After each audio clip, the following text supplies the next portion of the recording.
వైఎస్ఆర్సీపీ యువనేత doctor YS Abhishek Reddy పార్థివ దేహాన్ని ప్రజల సందర్శనార్థం ఉదయం నుంచి పులివెందులలోని ఆయన స్వగృహంలో ఉంచారు. వైఎస్ అభిషేక్ రెడ్డి పార్థివ దేహాన్ని Kadapa MP YS Avinash Reddy, Pulivendula TDP నియోజకవర్గ ఇన్ఛార్జ్ బీటెక్ రవి, తాడిపత్రి మాజీ ఎమ్మెల్యే పెద్దారెడ్డి, మైదుకూరు మాజీ ఎమ్మెల్యే రఘురామిరెడ్డి, కమలాపురం మాజీ ఎమ్మెల్యే పుత్తా నరసింహారెడ్డి, జమ్మలమడుగు మాజీ ఎమ్మెల్యే సుధీర్ రెడ్డి, వైసీపీ నాయకులు, కార్యకర్తలు, అభిమానులు ప్రజలు పెద్ద ఎత్తున సందర్శించి ఘన నివాళులు అర్పించారు. అభిషేక్ రెడ్డి పార్థివ దేహాన్ని సందర్శించిన అనంతరం బీటెక్ రవి మీడియాతో మాట్లాడుతూ అభిషేక్ రెడ్డి గారి మృతి చాలా బాధాకరం. మా కుటుంబానికి వైఎస్ ప్రకాష్ రెడ్డి కుటుంబానికి చాలా మంచి సంబంధాలు ఉన్నాయి. వారి కుటుంబానికి నా ప్రగాఢ సానుభూతి తెలియజేస్తున్నానని అన్నారు.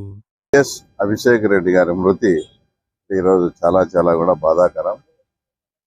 ఈ వయసులో వైఎస్ ప్రకాష్ రెడ్డి కుటుంబానికి కానీ మరియు వైఎస్ మదన్న కుటుంబానికి కానీ ఇంతటి తీవ్ర విషాదం రావడం కూడా నిజంగా కూడా చాలా కూడా బాధాకరం. ఇది తర్వాత అంతకుముందు గతంలో కూడా వైఎస్ ప్రకాష్ రెడ్డి గారు అబ్బాయి అయినటువంటి పాల్రెడ్డి గారు కూడా అంత 34-35 సంవత్సరాల్లోనే మరణించడం జరిగింది.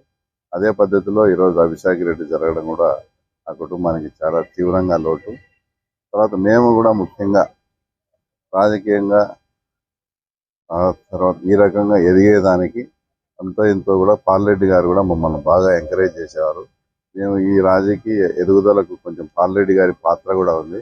కాబట్టి మాకు ఈ కుటుంబానికి మంచి సంబంధాలు ఉన్నాయి.